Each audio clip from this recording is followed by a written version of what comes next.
నమస్కారం ఘంటారావానికి స్వాగతం. ముందుగా ప్రధానాంశాలు. విశాఖలో ఏఐ హబ్ ఏర్పాటుపై గూగుల్తో ప్రభుత్వం ఒప్పందం. 2029 నాటికి డేటా సెంటర్ పూర్తయ్యేలా $15 బిలియన్ పెట్టుబడులు. ఏపీకి గూగుల్ రావడం భారీ విజయమన్న సీఎం చంద్రబాబు. విశాఖను గ్లోబల్ కనెక్టివిటీ హబ్గా మారుస్తామన్న థామస్ కురియన్. డిజిటల్ ఎకానమీకి ఏఐ హబ్ బలమైన శక్తిగా పనిచేస్తుందన్న ప్రధాని. ప్రజలకు సాంకేతికతను మరింత చేరువ చేస్తామని సుందర్ పిచాయ్ ప్రకటన. మద్యం కేసులో దూకుడు పెంచిన సిట్ అధికారులు. 3 ప్రాంతాల్లోని మిథున్ రెడ్డి ఇళ్లు, కార్యాలయాల్లో సోదాలు.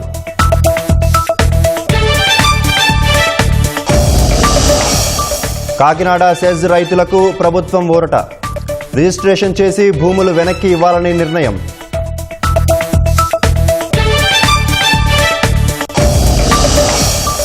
జనజీవన స్రవంతిలోకి మావోయిస్టు అగ్రనేత మల్లోజుల. 60 మంది సహచరులతో కలిసి పోలీసుల ఎదుట లొంగుబాటు. చైనా వృద్ధి రేటు మందగమనం, భారత్లో పురోగమనం. ప్రపంచ ఆర్థిక వృద్ధికి ఇండియా ఇంజన్లా మారుతోందన్న IMF.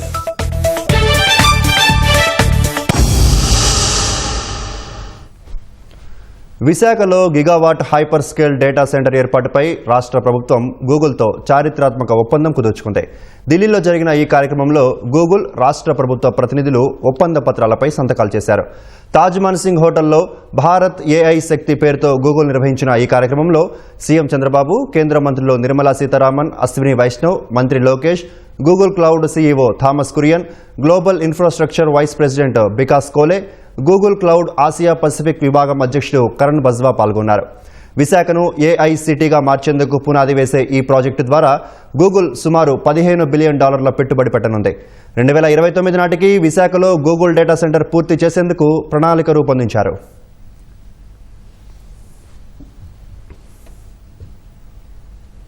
విశాఖలో ఏర్పాటయ్యే గూగుల్ ఏఐ హబ్ సాంకేతిక పరిజ్ఞానాన్ని ప్రజాస్వామ్యీకరణ చేసేందుకు బలమైన శక్తిగా పనిచేస్తుందని ప్రధాని మోదీ సంతోషం వ్యక్తం చేశారు.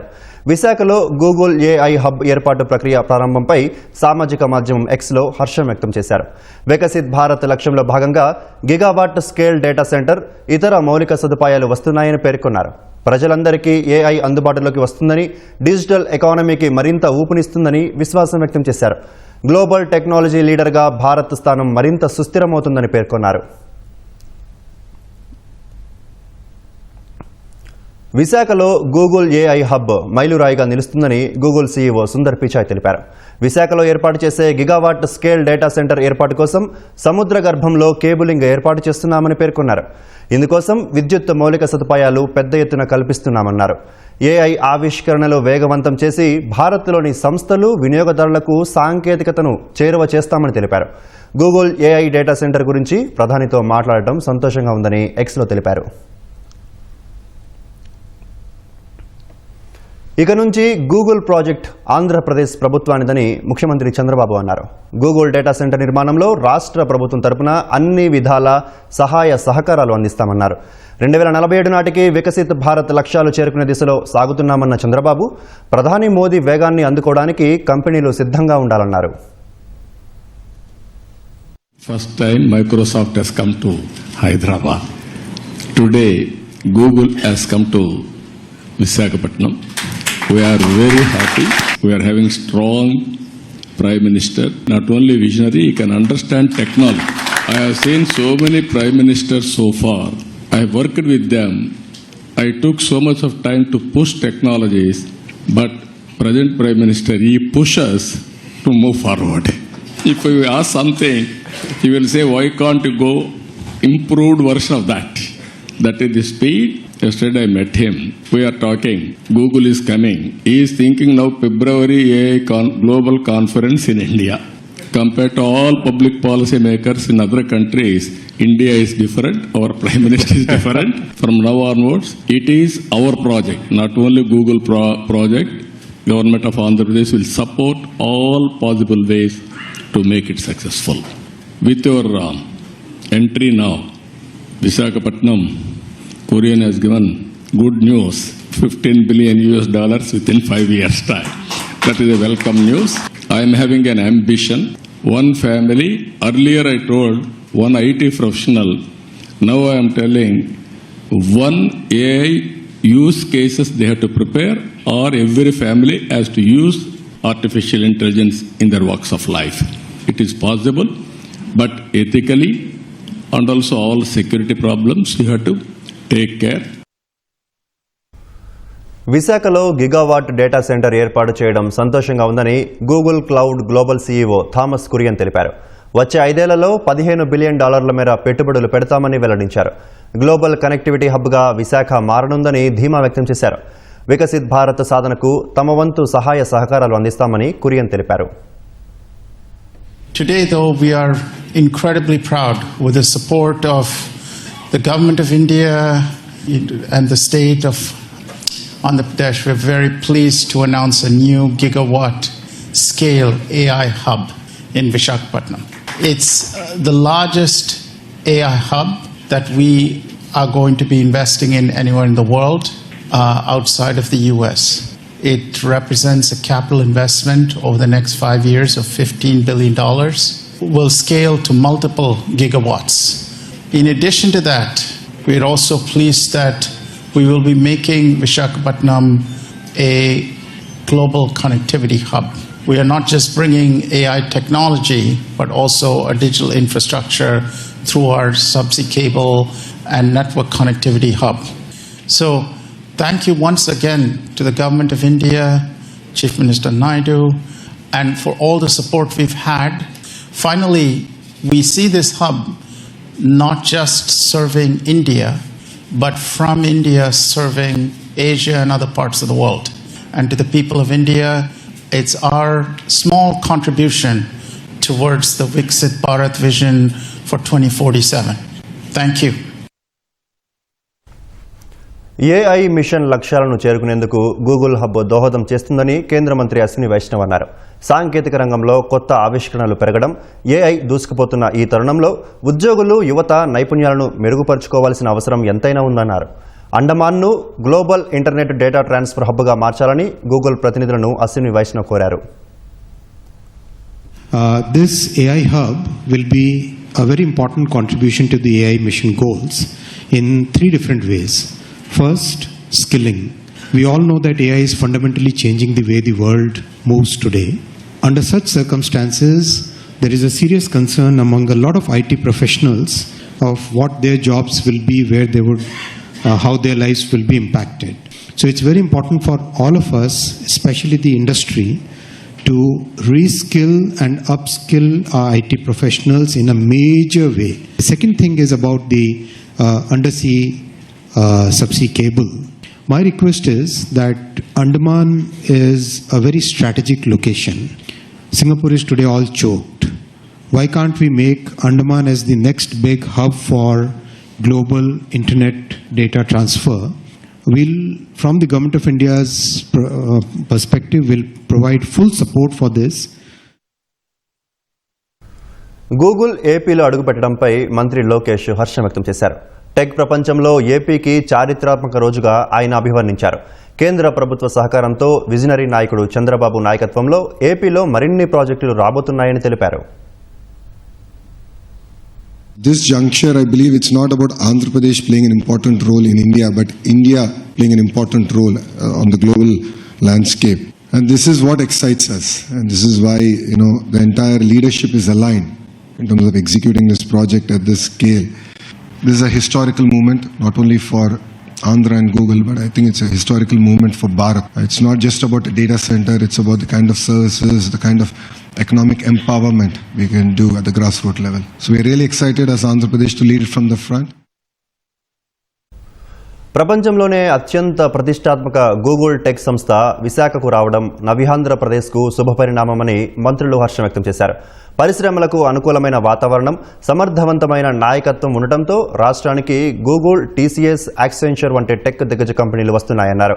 విశాఖను ఐటీ హబ్గా మార్చుతున్న సీఎం చంద్రబాబు, మంత్రి లోకేష్కు మంత్రులు ప్రత్యేక ధన్యవాదాలు తెలియజేశారు. గూగుల్ డేటా సెంటర్ ఏర్పాటుతో లక్షలాది మందికి ఉపాధి లభించనుందని హోంమంత్రి అనిత తెలిపారు. గూగుల్ ఒప్పందం ఉత్తరాంధ్రను ప్రపంచపటంలో నిలపనుందని మంత్రి డోలా శ్రీ బాల వీరాంజనేయ స్వామి అన్నారు. రాష్ట్రానికి రియల్ టైం హిస్టారికల్ డేటాతో వేగంగా నిర్ణయాలు తీసుకునే కొత్త యుగం ప్రారంభమైందని మంత్రి అచ్చెన్నాయుడు అన్నారు. సిటీ ఆఫ్ డెస్టినీగా ఉన్న విశాఖ నగరం ఇక ఏఐ డిజిటల్ సిటీకి రాజధానిగా మారనుందని మంత్రి అనగాని సత్యప్రసాద్ అభిప్రాయపడ్డారు. గూగుల్ ఒప్పందం డిజిటల్ ఇన్నోవేషన్, ఆర్టిఫిషియల్ ఇంటెలిజెన్స్ రంగాల్లో కొత్త అధ్యాయంగా నిలవనుందని ఎమ్మెల్యే యార్లగడ్డ వెంకట్రావు పేర్కొన్నారు. దేశవ్యాప్తంగా గూగుల్ ఏపీ హ్యాష్ ట్యాగ్ ఎక్స్లో ట్రెండ్ అవుతుంది. గూగుల్ ఏపీ హ్యాష్ ట్యాగ్ అగ్రస్థానంలో కొనసాగుతోంది. విశాఖలో గూగుల్ డేటా సెంటర్ ఏర్పాటుకు సంబంధించి చంద్రబాబు, లోకేష్, నిర్మలా సీతారామన్, అశ్విని వైష్ణవ్ సమక్షంలో గూగుల్తో ఏపీ అవగాహన ఒప్పందం చేసుకుంది. మరోవైపు okay Google synchronise for Viksit Bharat అంటూ ముఖ్యమంత్రి చంద్రబాబు సామాజిక మాధ్యమం ఎక్స్లో ఆసక్తికర పోస్టు చేశారు. Google comes to AP hash ట్యాగ్తో చేసిన పోస్టులో ఆయన పలువురు ప్రముఖులకు ట్యాగ్ చేశారు. కాకినాడ సెజ్ రైతులకు కూటమి ప్రభుత్వం ఊరట కల్పించింది. ఇచ్చిన భూముల్లో 2,180 ఎకరాలను తిరిగి రైతులకు ఇచ్చేయాలని నిర్ణయం తీసుకుంది. ఈ మేరకు తిరిగి రైతులకు రిజిస్ట్రేషన్ చేసి ఇవ్వాలని రెవెన్యూ శాఖ ప్రత్యేక ప్రధాన కార్యదర్శి ఆదేశాలిచ్చారు. ఈ రిజిస్ట్రేషన్లకు రిజిస్ట్రేషన్ స్టాంపు డ్యూటీలు వసూలు చేయొద్దని ఉత్తర్వుల్లో పేర్కొన్నారు. ప్రభుత్వ నిర్ణయంతో ఉప్పాడ, కొత్తపల్లి, తొండంగి మండలాల పరిధిలోని 1,551 మంది రైతులకు లబ్ధి చేకూరనుంది. ఉప ముఖ్యమంత్రి పవన్ కళ్యాణ్ ఎన్నికల సందర్భంలో కాకినాడ సెజ్ రైతులకు ఇచ్చిన హామీ మేరకు ప్రభుత్వం ఈ నిర్ణయం తీసుకుంది. ఇటీవల పిఠాపురం నియోజకవర్గ పర్యటనలోనూ కాకినాడ జిల్లా యంత్రాంగంతో పవన్ ఈ అంశంపై చర్చించారు. కాకినాడ సెజ్ రైతులకు ఇచ్చిన హామీని నెరవేర్చినందుకు చంద్రబాబుకు, రెవెన్యూ మంత్రి అనగాని సత్యప్రసాద్కు పవన్ కృతజ్ఞతలు తెలిపారు. వైసీపీ హయాం నాటి మద్యం కుంభకోణం కేసులో కీలక పరిణామం చోటు చేసుకుంది. వైసీపీ ఎంపీ మిథున్ రెడ్డి కార్యాలయాల్లో, నివాసాల్లో సిట్ అధికారులు సోదాలు చేశారు. హైదరాబాద్, తిరుపతి, బెంగళూరులో ఎంపీ మిథున్ రెడ్డి ఇళ్లలో తనిఖీలు చేపట్టారు. హైదరాబాద్ ఫిలిం నగర్, ప్రశాసన్ నగర్, కొండాపూర్లోని మిథున్ రెడ్డి కార్యాలయంలో విస్తృతంగా తనిఖీలు చేశారు. తిరుపతి మారుతీనగర్లోని మిథున్ రెడ్డి నివాసం, కార్యాలయంలో సుమారు 3 గంటల పాటు అధికారులు తనిఖీలు నిర్వహించారు. మద్యం కుంభకోణంలో మిథున్ రెడ్డి పాత్ర, మాజీ మంత్రి పెద్దిరెడ్డి రామచంద్రారెడ్డి కుటుంబానికి చెందిన గుత్తేదారు సంస్థ పిఎల్ఆర్ కన్స్ట్రక్షన్స్కి నిధులు దారి మళ్లించిన అంశాలపై సోదాలు నిర్వహించినట్లు తెలుస్తోంది. మద్యం కుంభకోణం కేసులో అరెస్టైన వెంకటేష్ నాయుడు ఫోన్లో ఉన్న సమాచారాన్ని రాబట్టేందుకు సిట్ ప్రయత్నిస్తోంది. మద్యం ముడుపుల సొమ్ము తరలింపులో కీలకంగా వ్యవహరించారనే అభియోగాలతో ఇప్పటికే అరెస్టైన చెవిరెడ్డి భాస్కర్ రెడ్డికి వెంకటేష్ నాయుడు అత్యంత సన్నిహితుడు. అతని ఫోన్లో మద్యం కుంభకోణానికి సంబంధించి కీలక సమాచారం ఉంటుందని సిట్ భావిస్తోంది. ఈ క్రమంలోనే రిమాండ్ ఖైదీగా విజయవాడ జిల్లా జైల్లో ఉన్న వెంకటేష్ నాయుడును సిట్ అధికారులు మంగళగిరిలోని ఫోరెన్సిక్ సైన్స్ ల్యాబ్ ప్రధాన కార్యాలయానికి తీసుకెళ్లారు. ఫోన్ బయోమెట్రిక్ తెరిచేందుకు ఫోన్లో నిక్షిప్తమైన కేసుకు సంబంధించి మరిన్ని ఆధారాలు సేకరించి సిట్ అధికారులు ప్రయత్నిస్తున్నారు. జోగి రమేష్ ఇంటి సీసీ కెమెరాలు బయటపెడితే నకిలీ మద్యం ఆరోపణలతో ప్రభుత్వాన్ని అస్థిరపరచాలనే కుట్ర కోణాలు బయటకు వస్తాయని మైలవరం ఎమ్మెల్యే వసంత కృష్ణ ప్రసాద్ అన్నారు. జోగి రమేష్పై రాజద్రోహం కేసు పెట్టాలని, ఆయనకు డైరెక్షన్ ఇచ్చిన జగన్ను కూడా అరెస్టు చేయాలని వసంత డిమాండ్ చేశారు. ఇప్పటికే చాట్ బయటకు వచ్చింది. దాంట్లో నాకు వాట్సాప్ ఫోన్ చేయి, నాకు ఫేస్ టైంలో ఫోన్ చేయి, ఎన్ని చెప్పాడు. కానీ దొంగ పనులు చేసే దొంగ వెధవలు ఎన్ని దొంగ పనులు చేసినా ఎక్కడో చోట ఒక తప్పో ఒక పొరపాటో ఏదో చేసి దొరికిపోతారు. ఆ రకంగానే ఈ జోగి రమేష్, జగన్మోహన్ రెడ్డి ఇద్దరు దొరికిపోయారు. రాబోయే 4-5 రోజుల్లో రాష్ట్రంలో విస్తుపోయే విషయాలన్నీ బయటకు వస్తాయి. నువ్వు నిన్న పత్రికా విలేకరులు అడుగుతా, మరి నీ ఇంటికి అద్దేపల్లి జనార్దన్ రావు 23వ తారీఖు వచ్చాడా లేదా అంటే, చాలామంది వస్తుంటారు, పోతుంటారు, వచ్చాడేమో పోయాడేమో నాకు తెలియదని చెప్పావు. నీ ఇంటికి అతను రావటం 100కి 100% వాస్తవం కాదు అని నువ్వు నిరూపించాలంటే 23వ తారీఖు సాయంత్రం నీ ఇంటి సీసీటీవీ ఫుటేజీ బయటపెట్టు. లేకపోతే ఈరోజు సాయంత్రానికి కానీ రేపటికి కానీ ఖచ్చితంగా గడిచే 24 గంటల లోపల మేము ఆ సీసీటీవీ ఫుటేజ్ బయట పెడతాం. ఏమైతే గోడౌను ఆ క్యాన్లు పెట్టావో నువ్వే పెట్టించావు, అవన్నీ కూడా సీసీటీవీ ఫుటేజ్తో సహా 48 గంటల్లో ప్రజలకు వాస్తవాలన్నీ తెలియబోతా ఉన్నాయి. ఆ రోజు చంద్రబాబు నాయుడు గారి ఇంటి మీదకి దాడికి వెళ్ళమంటే ఇతగాడు దాడికి వెళ్ళాడు, అందుకని మంత్రి పదవి ఇచ్చాడు. ఈ రోజు అక్రమ మద్యాన్ని రాష్ట్ర ప్రభుత్వం మీద రుద్దమని చెప్పి జగన్మోహన్ రెడ్డి చెప్పడం ఈ రోజున బయటపడింది. బయట కనపడతా ఉంది అద్దేపల్లి జనార్దన్ రావు, కానీ వెనకుండి నడిపించిన వాళ్ళు జోగి రమేష్, జగన్మోహన్ రెడ్డి. లండన్ నుంచి రాగానే ఎయిర్పోర్ట్లోనే జనార్దన్ రావుని ఏ రకంగా అరెస్ట్ చేశారో జగన్మోహన్ రెడ్డిని కూడా అదే రకంగా అరెస్ట్ చేయాలని చెప్పి నేను రాష్ట్ర ప్రభుత్వాన్ని కోరుతా ఉన్నాను. శ్రీశైలం దేవస్థానం మాస్టర్ ప్లాన్ అభివృద్ధిపై ఉప ముఖ్యమంత్రి పవన్ కళ్యాణ్ అధ్యక్షతన సమీక్షా సమావేశం నిర్వహించారు.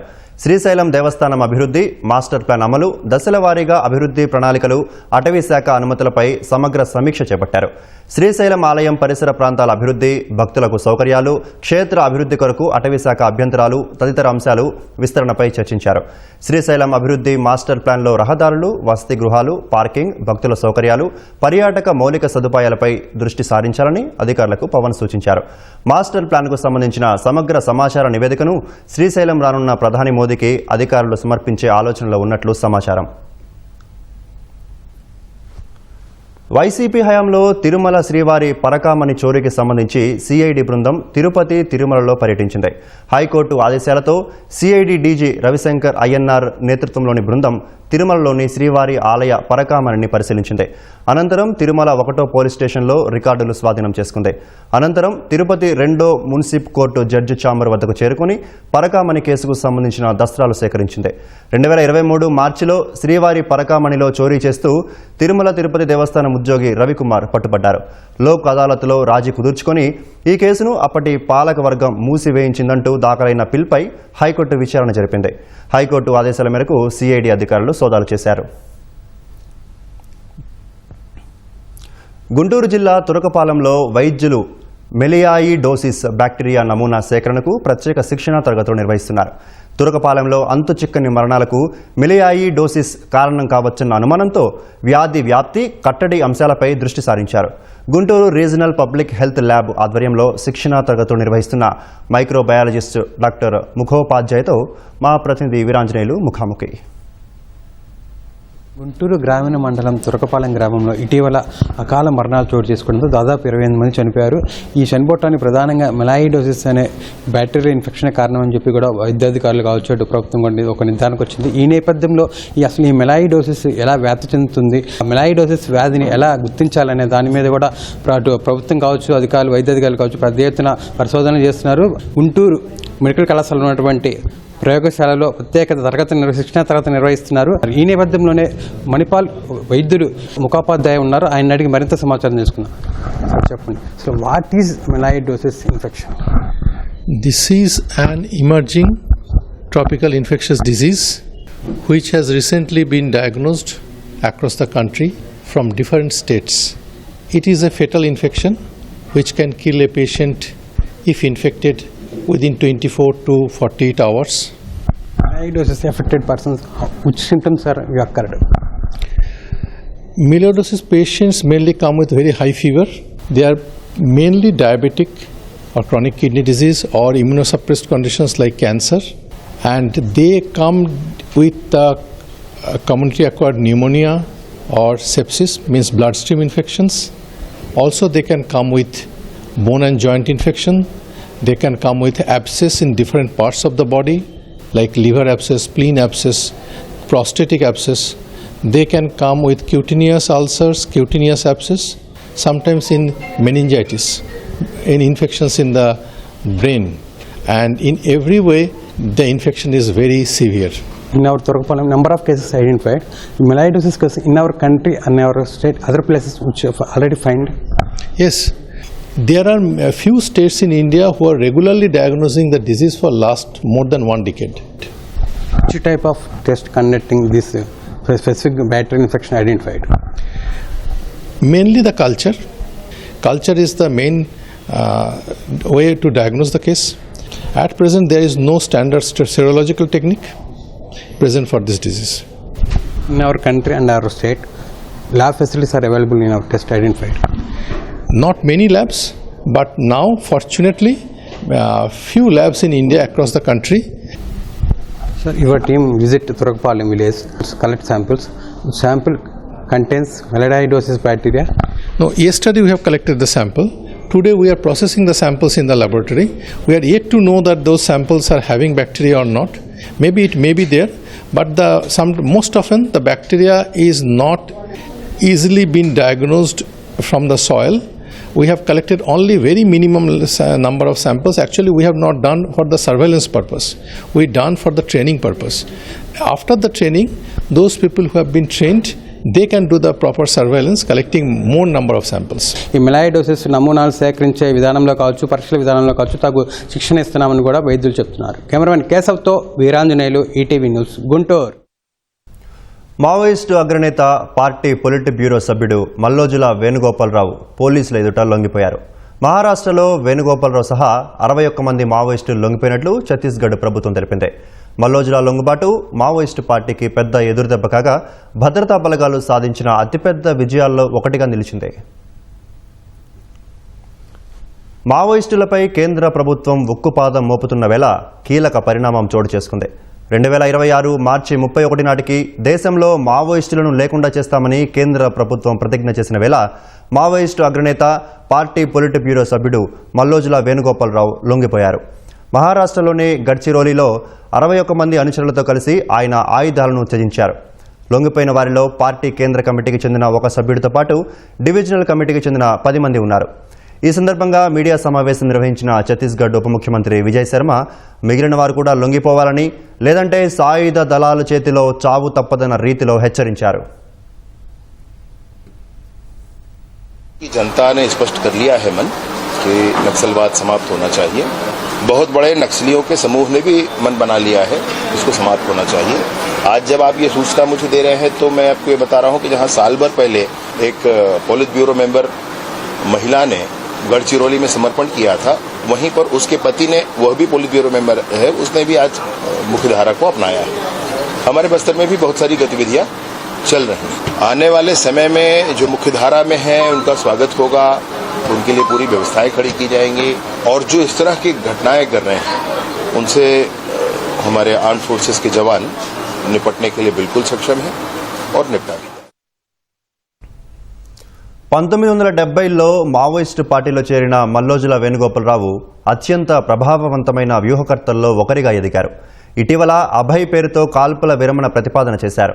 ఆ నిర్ణయానికి Maoist party north Bastar division committee మద్దతివ్వగా హిడ్మా దేవ్జీ వ్యతిరేకించారు. ఈ నేపథ్యంలో పార్టీ చేసిన తప్పులకు, ఉద్యమం ఓడిపోయినందుకు బాధ్యత వహిస్తూ పొలిట్ బ్యూరో సభ్యుడిగా క్షమాపణలు కోరుతున్నారని మరో లేఖలో మల్లోజుల తెలిపారు. వందలాది మంది మావోయిస్టులను కోల్పోతున్న పరిస్థితుల్లో పార్టీ పిడివాద, అతివాద విధానాల నుంచి మిగిలిన వారినైనా కాపాడుకోవాలని రాసుకొచ్చారు. విప్లవోద్యమాన్ని విజయవంతంగా నడిపించడానికి ప్రజల్లోకి వెళ్లడం తప్ప మరో మార్గం లేదని తెలిపారు.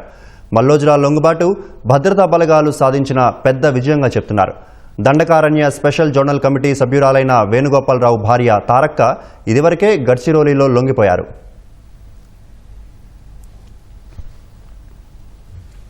ప్రపంచ ఆర్థిక వృద్ధికి భారత్ కీలక ఇంజన్గా మారుతుందని అంతర్జాతీయ ద్రవ్యనిధి చీఫ్ క్రిస్టలినా జార్జియేవా తెలిపారు. వాషింగ్టన్లో IMF ప్రపంచ బ్యాంకు వార్షిక సమావేశంలో ప్రసంగించిన జార్జియేవా రాబోయే కొన్నేళ్లలో ప్రపంచ వృద్ధి రేటు 3% ఉంటుందని అంచనా వేసినట్లు తెలిపారు.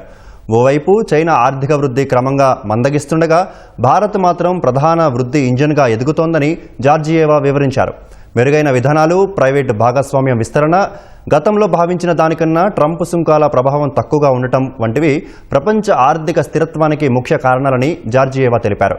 అయితే భవిష్యత్తులో ట్రంప్ సుంకాల వల్ల అమెరికాలో ద్రవ్యోల్బణం పెరిగి ఆర్థిక విధానాలపై ప్రభావం చూపవచ్చని తెలిపారు. ఆసియా దేశాలు అంతర్గత వాణిజ్యాన్ని పెంచుకుంటే సుంకాలు సహా ఇతర అడ్డంకులను తగ్గించుకోవచ్చని ఆమె సూచించారు. సరైన ప్రణాళికతో ప్రపంచ దేశాలు ఆర్థిక లోటును తగ్గించుకోవచ్చని జార్జియేవా తెలిపారు. పశ్చిమ బెంగాల్లో శుక్రవారం జరిగిన సామూహిక అత్యాచార ఘటనకు సంబంధించి బాధితురాలి వాంగ్మూలం ఆధారంగా పోలీసులు సీన్ రిక్రియేషన్ చేశారు. ఆ రోజు జరిగిన భయానక క్షణాలను బాధితురాలు తన వాంగ్మూలంలో వెల్లడించింది. అడవిలోకి లాక్కెళ్లి బెదిరించి నిందితులు ఈ అఘాయిత్యానికి ఒడిగట్టినట్లు బాధితురాలు ఆవేదన వ్యక్తం చేసింది. సామూహిక అత్యాచార ఘటనకు సంబంధించిన భయానక క్షణాలను బాధితురాలు 23 వైద్య విద్యార్థిని గుర్తు చేసుకుంది. శుక్రవారం రాత్రి తన స్నేహితుడితో కలిసి బయటకు వెళ్లినప్పుడు పలువురు దుండగులు తమను వెంబడించినట్లు తెలిపింది. వారిని గమనించి వెంటనే తాము అడవి వైపు పరిగెత్తినట్టు చెప్పింది. ఆ సమయంలో తన స్నేహితుడు మరోవైపునకు వెళ్లగా నిందితులు బలవంతంగా తనను అటవీ ప్రాంతంలోకి లాక్కెళ్లారని పేర్కొంది. తనను గట్టిగా వెనక నుంచి పట్టుకుని ఫోన్ లాక్కొని తన స్నేహితుడికి కాల్ చెయ్యాలని బెదిరించినట్టు తెలిపింది. అతడు రాకపోవడంతో తనపై సామూహిక అత్యాచారానికి పాల్పడ్డారని ఆవేదన వ్యక్తం చేసింది.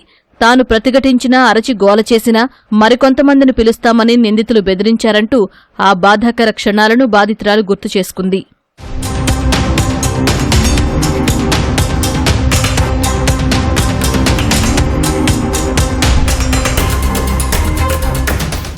బాధితురాలి వాంగ్మూలం ఆధారంగా దర్యాప్తు చేస్తున్న పోలీసులు అత్యాచార ఘటనను సీన్ రిక్రియేషన్ చేశారు.